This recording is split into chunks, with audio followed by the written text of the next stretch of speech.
Oke guys, assalamualaikum warahmatullahi wabarakatuh. Welcome back to my channel. Apa kabar kalian semua seluruh subscriber setia yang hari ini masih tetap memberikan support dan dukungannya terhadap channel ini. Terima kasih banyak untuk kalian yang mungkin sudah menekan tombol subscribe dan tanda like-nya. Itu merupakan sebuah motivasi untuk kita selalu semangat memberikan semua solusi dan support buat kalian yang hari ini sedang bermasalah dengan aplikasi pinjaman uang online. Buat kalian yang hari ini sedang galau, yang tidurnya tak nyenyak, makannya tak enak, dan mandinya pun tak basah karena mungkin sedang diuber-uber sama aplikasi pinjaman uang online, atau mungkin yang hari ini sedang disuruh kerja keras untuk membayar dana-dana perpanjangan, atau yang hari ini mungkin sedang berjuang untuk mempertaruhkan reputasi kehidupan yang mungkin selama ini sudah dibangun dengan baik dan akhirnya terancam hancur lebur hanya karena kita hari ini sedang bermasalah dengan aplikasi pinjaman uang online. Oke, hari ini beberapa permasalahan aplikasi pinjaman uang online tak kunjung berakhir. Bahkan korbannya masih saja terus bertambah. Dan kawan-kawan yang hari ini belum mampu melakukan pembayaran atau mungkin penyicilan dan lain sebagainya, kita pengen mengingatkan untuk tetap tenang terlebih dahulu dan tidak panik berlebihan. Ketika dua hal itu mampu kalian kuasai dan aplikasikan dalam kehidupan untuk menyelesaikan semua masalah ini, maka kalian akan menjadi pemenang dari semua permasalahan yang sekarang sedang kalian hadapi.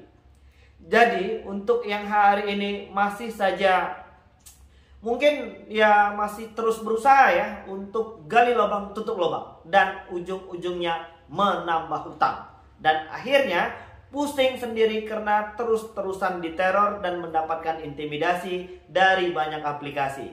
Oke, hari ini salah satu yang paling membuat dilema kawan-kawan itu adalah ketakutan-ketakutan yang diciptakan sendiri. Ketika kawan-kawan membulatkan tekad untuk berhenti menakut-nakuti diri kalian sendiri, maka kalian akan mampu untuk berpikir positif dan secara jernih. Jadi kalau hari ini masih terus-terusan menciptakan ketakutan-ketakutan dengan pemikiran-pemikiran yang belum tentu pasti terjadi, maka salah satu yang mereka inginkan hari ini adalah menyerang psikis kejiwaan kalian.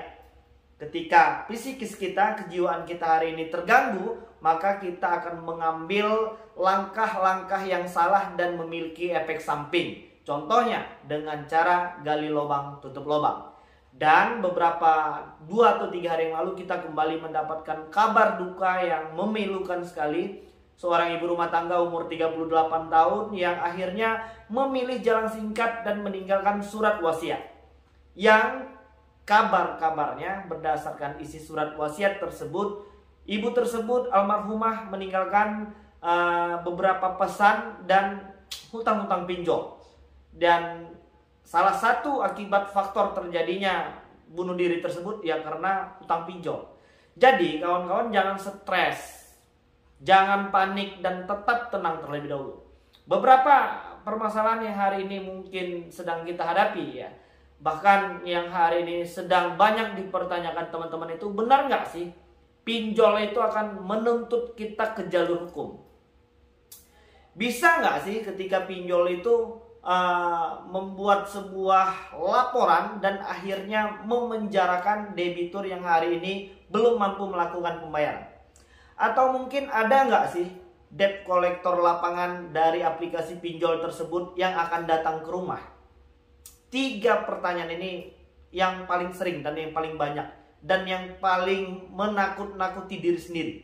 Jadi untuk kawan-kawan yang hari ini belum mampu melakukan pembayaran, yang mungkin belum punya dana buat penyicilan dan dana perpanjangan ini itu segala macam, jangan takut. Sampai dengan detik ini dari ratusan ribu bahkan mungkin jutaan orang yang gagal bayar dalam aplikasi pinjaman uang online, belum ada yang dibawa ke jalur hukum. Dan ketika debt collection yang hari ini menagih kalian, mengutarakan beberapa pasal-pasal yang mereka tuliskan dalam pesan tersebut, biarkan saja dan tidak perlu merasa panik. Ingat, sampai dengan detik ini belum ada aplikasi pinjaman uang online apapun yang memperkarakan debitur yang belum mampu melakukan pembayaran itu dibawa ke jalur hukum. Jadi sampai dengan hari ini itu hanya cara mereka untuk menakut-nakuti, untuk menyerang psikis kejiwaan kawan-kawan, untuk membayar semua hutang-hutang yang ada hari ini. Jadi untuk permasalahan hukum, bisakah debitur yang hari ini gagal bayar diproses hukum dengan tuduhan penggelapan dana? Jawabannya tidak. Karena dari awal kita sudah mengisi semuanya dengan data-data yang valid, dengan data-data yang resmi ada pada kita. Contohnya KTP, kontak darurat, alamat, dan lain sebagainya. Jadi kalau hari ini kita belum mampu melakukan pembayaran, maka belum ada satupun aplikasi pinjol yang menempuh jalur hukum. Terus, apakah aplikasi pinjaman uang online itu memiliki debt collector lapangan? Itu pertanyaan yang paling banyak dan yang paling sering ya masuk ke kita. Jawabannya ada, tapi tidak semua aplikasi pinjaman uang online itu memiliki debt collector lapangan. Jadi Bang, apa saja aplikasi yang hari ini memang sudah punya debt collector lapangan? Untuk produk pembiayaan itu seperti Home Credit, Akulaku, Kredivo, Indodana. Itu ada Bang? Ada. Jawabannya ada. Tapi tidak untuk di semua kota. Hanya untuk di kota-kota besar. Jadi bagaimana Bang kalau seandainya dari provinsi? Misalnya kalau dia di Jakarta. Ya kalau untuk Jakarta hari ini ya hampir semua lokasi itu ada debt collector dari produk pembiayaan tersebut. Tapi itu juga belum semua yang tersentuh. Misalnya dari Kredivo, Akulaku, Home Credit, Indodana. Itu kalau untuk wilayah Jabodetabek ya hampir rata. Di luar Jabodetabek itu belum ada debt collector lapangannya di semua aplikasi. Itu untuk produk pembiayaan. Kalau untuk di produk pembiayaan tadi, kalaupun ada hanya untuk di kota-kota provinsi, di kota-kota besar saja. Kalau jauh dari kota provinsi, dari kota-kota besar, mungkin ada 3 atau 4 jam sampai dengan hari ini belum kita temukan kabar terbaru bahwasannya ada debt collector lapangan. Terus bagaimana kalau untuk debt collector pinjaman uang online? Ada atau tidak Bang? Jawabannya ada. Contohnya seperti Kredit Pintar. Terus ada Tunai Kita yang hari ini sudah bekerja sama dengan perbankan dari Amarbank kalau nggak salah. Terus ada dari aplikasi apa lagi? Ada beberapa hari itu aplikasi yang memang sudah punya debt collector lapangan. Yang kalau dirata-ratakan jumlah aplikasi yang sudah punya debt collector lapangan itu hanya sepersekian persen. Jadi tidak semua aplikasi pinjol yang sudah terdaftar dan berizin OJK itu punya debt collector lapangan.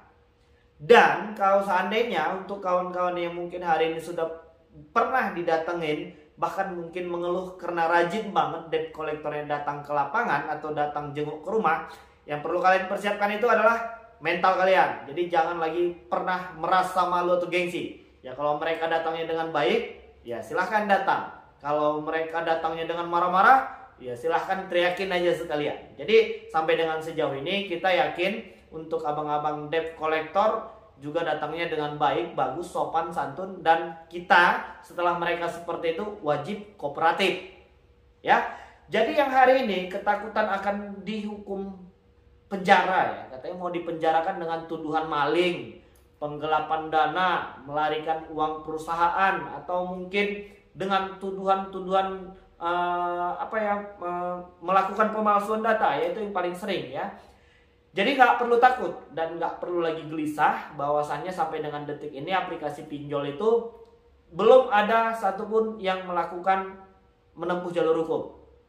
Itu kalau seandainya memang mereka mau menempuh jalur hukum, ya sudah cukup jelas, alamat kita juga sudah tertera di situ dan mereka akan kaji ulang ya, selogikanya sih utang kita yang nggak seberapa ya hari ini ya palingan untuk satu aplikasi pinjaman uang online yang masih baru ya palingan di bawah 2 jutaan ke bawah lah ya, nggak sampai dengan 20 atau 15 jutaan. Lagian aplikasi-aplikasi pinjol hari ini limitnya juga nggak terlalu banyak. Kalaupun mungkin ada yang punya kesempatan sampai dengan puluhan juta, itu ya kita harus merintis dulu dari bawah. Yang kalau dihitung-hitung setelah kita misalnya kita mau merintis limitnya dulu di angka di bawah 1 juta.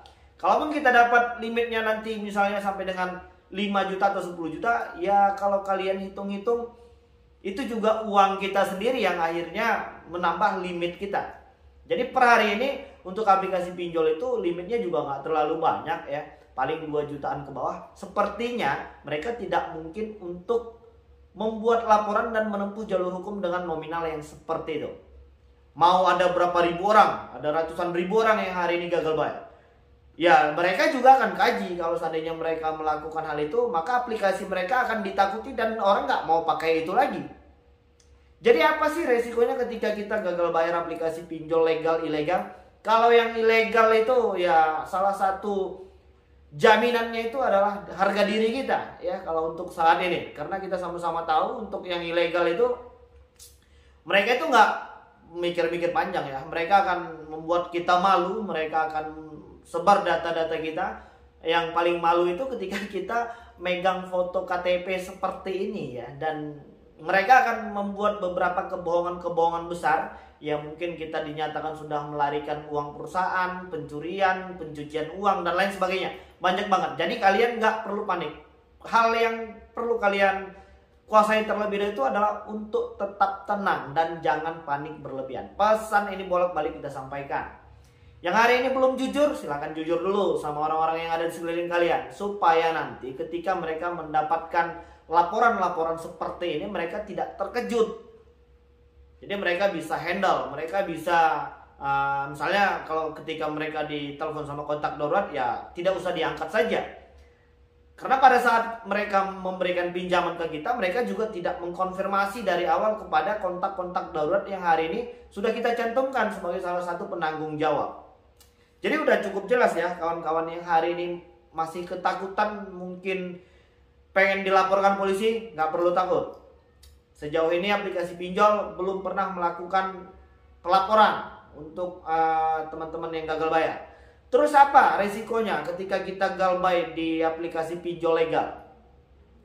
Apakah mereka akan datang ke rumah kita? Tidak semua, itu jawabannya. Dan apakah mereka akan membuat kita jadi blacklist B-checking? Dan apa sih resikonya ketika kita sudah blacklist B-checking?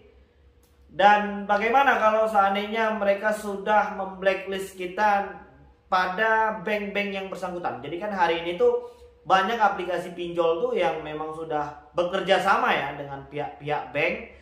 Dan itu sepertinya nanti ke depannya mereka juga akan seperti itu. Dan akan kita bahas nanti di video selanjutnya. Apa sih resiko dan konsekuensinya ketika kita gagal bayar di aplikasi pinjol legal ataupun ilegal? Kita akan bahas di video selanjutnya. Oke, jadi mungkin itu dulu yang bisa kita sampaikan. Mudah-mudahan video ini mampu menenangkan kalian yang hari ini sedang gelisah ya. Dan kita harus tetap semangat ya. Kita yakin kita bisa menyelesaikan semua permasalahan ini dengan baik. Dan aku pengen mengingatkan untuk stop gali lubang tutup lubang. Oke, jadi sudah cukup jelas. Mungkin itu dulu yang bisa kita sampaikan. Assalamualaikum warahmatullahi wabarakatuh.